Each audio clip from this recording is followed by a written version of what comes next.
भारत की फजाओं में पाकिस्तानी जहाज, भारत में खलबली मच गई। जी हाँ, यहाँ बात हो रही है भारत की रियासत राजस्थान की, जहाँ पाकिस्तान से आने वाले एक गुब्बारे ने भारतीयों को डरा दिया।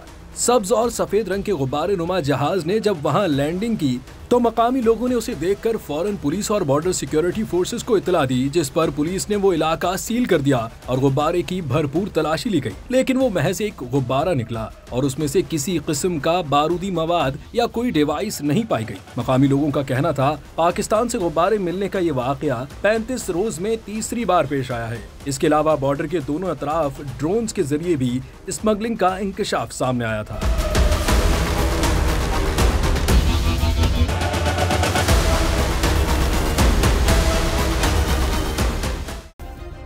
सब्सक्राइब करें और बेल दबाएं ताकि कोई खबर रह न जाए।